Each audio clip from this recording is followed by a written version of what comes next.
Aw tulo bɛ adamadenya ani yiriwa radio so HDFM de mankan na. Nin ye aw ka kunnafoliw ye bamanankan na. Aw minnu kɛn bɛ ka buna adamadenya ani yiriwa radio so HDFM sugandi ni k'a kɛ a ka kibaruyaw ta yɔrɔw ye. Aw bɛɛ lajɛlen ni yantuma a y'aw bisimila aw ka dɔnkibaru kɛnɛ na. Bi dɔnkibaru kunnafoni bakurubaw filɛ nin ye. An ka jamana tungana taalaw ka lajɛ belebeleba n'an ko ma ko Forum International de la Diaspora a tako filanan baaraw kurunbɔ kari la. An bɛna kuma o kan bi dɔnkibaru kɔnɔna na ni o tɛmɛna ka bɔ yen. Sumaya bana kɛlɛli hokumu kɔnɔna na an ka jamana maa ɲɛmɔgɔw ye wulikajɔ sabati ni ka sange tila boloda jamana in kɔnɔ. An bɛna kuma o fana kan bi dɔnkibaru kɔnɔ. Ninnu de ye bakurubaw ye. Kunnafoni wɛrɛw bɛ k'a fara minnu kan sɔɔni an bɛna kunna sirilen bɔ. A y'aw bisimila dɔnkibaru kɛnɛ na. Aw tulo bɛ adamadenya ani yiriwa radio so HDFM de mankan na.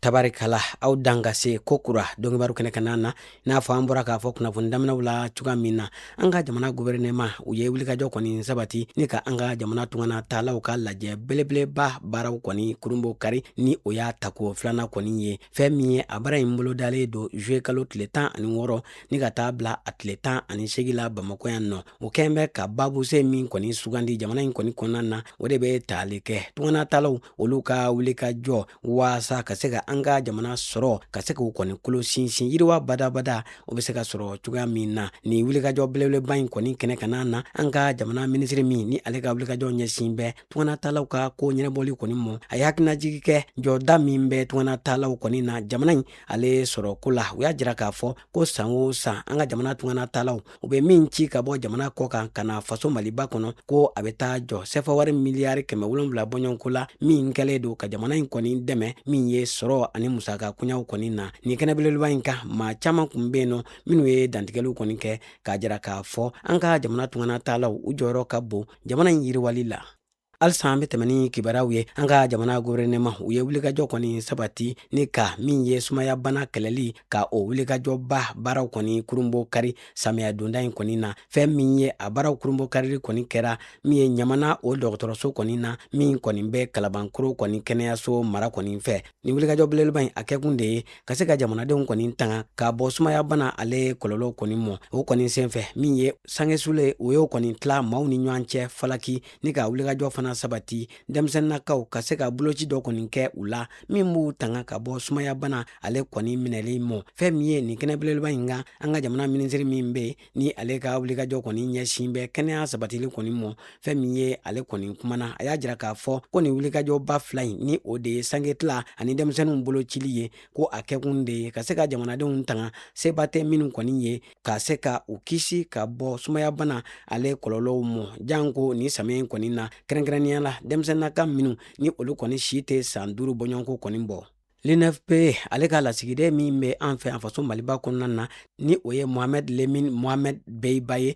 A ye wulikajɔ kɔni kɛ ni ka furaw ta ka taa di an ka jamana minisiri ma. Minisiri min ka wulikajɔ ɲɛsin bɛ kɛnɛyako sabatili ma ni o ye médecin colonel major Asan Bajalo Ture ye min ye nin fura minnu kɔni donna a bolo a baaraw sera ka kɛ ala ni an ka jamana gouvernement ale yɛrɛ ka nafolo mugu ni o kɔni bɛ taa jɔ CFA wari miliyɔn 564 bɔɲɔgɔnko kɔni na min kɔni dira ka fara dɛmɛbagaw kɔni ta kan min kɛra sababuya ye ka se ka min ye nin fura ninnu ka se ka o kɔni di an ka jamana ma. Fura ninnu jɔda bɛna kɛ min ye o de ye muso kɔnɔmaw ani muso jiginbaatɔ ani u ka denɲɛrɛninw ka se ka u tanga k'u ka kɛnɛyako ka o kɔni sinsin jamana in kɔni kɔnɔna na. Ni wulikajɔba in a kɔni kɛra jɛkulu caman ka bolodiɲɔgɔnma kɔnɔna na kɛrɛnkɛrɛnnenya la an ka jamana gouvernement l'INFP UNICEF ka taa se Fondation Gates ma olu de y'u tɛgɛ di ɲɔgɔn ma waasa an ka jamana kɛnɛyako a bi se sabati cogoya min na.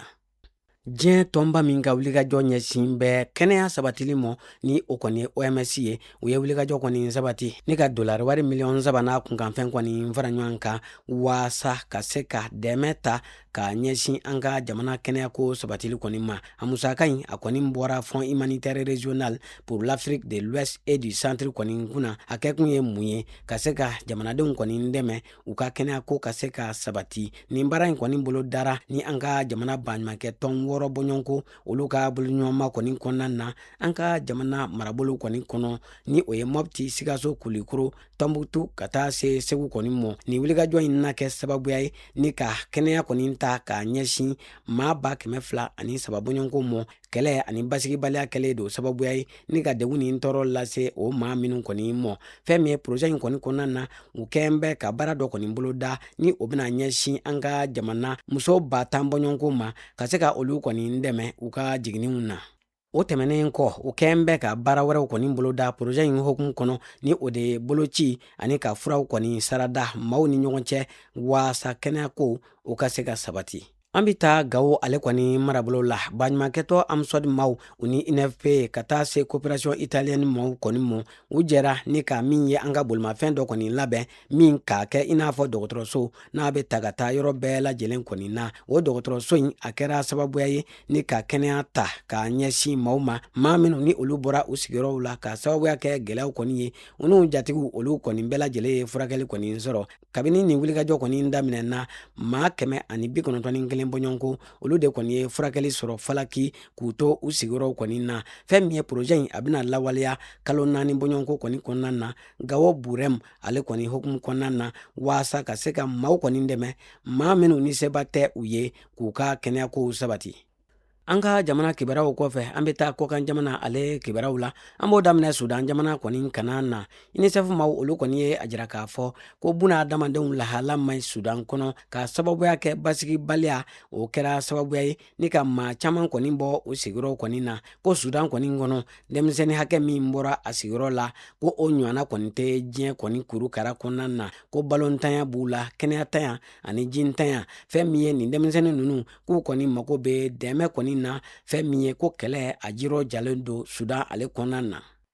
FAO, PAMU ani UNICEF olu bɛɛ lajɛlen kɔni ye lasɔmili kɛ k'a jira k'a fɔ ko maa 7,000,000 n'a kunkan fɛn ko olu de bɛ ɲani na k'a sababuya kɛ kɔngɔ ni minɔgɔ ye Sudan du Sud ale kɔni jamana kɔni kɔnɔ ko denmisɛnnin maa 2,000,000 bɔɲɔgɔnko de kɔni bɛ yen minnu bɛ baloko juguya la. Fɛn min ye ko wulikajɔ kan ka kɛ teliya la ni ka bunadamadenya dɛmɛ ta ka ni maa kofɔtaw sɛgɛrɛ. UNICEF u ye dantigɛli kɛ k'a jira k'a fɔ ko kɛlɛ kɔni kɛlen don sababuya ye ni ka maa caman kɔni degun kɛrɛnkɛrɛnnenya la ko denmisɛnnin miliyɔn caman de kɔni bɛ yen minnu kɔni b'a la k'a bɔ u sigiyɔrɔw la u caman bɛ yen olu fana joginnen don dɔw fana bɛ yen u t'a la ka ji sɔrɔ kalan ani furakɛli kɔni sɔrɔ. Fɛn min ye o kɛlen don ka degun kɔni lase min ye diɲɛ kurukara kɔni kɔnɔna na. Alamɛbaw an b'aw bɛɛ lajɛlen fo ka bɛɛ lajɛlen waliɲuman dɔn a ka tuloma dali la bunadamadenya ani yiriwa radio so HDFM sanfɛ a y'aw sɔgɔlen to an na ni Alahu Taala sɔnna ma a bɛna an ka kibaruyaw bɛɛ lajɛlen kɔni sɔrɔ an ka bɔlɔlɔ siraw fo ka taa se an ka fiɲɛ sira yɛrɛ ma ni o ye 96 tomi fu fiɲɛ suru ye. Bi ta in laseraw ma balimakɛ n'aw denkɛ Idrissa Badimi fɛ maa min tɛgɛ bɛ nɛgɛw la o ye Jose Tera ye. A k'an bɛn waati wɛrɛw la.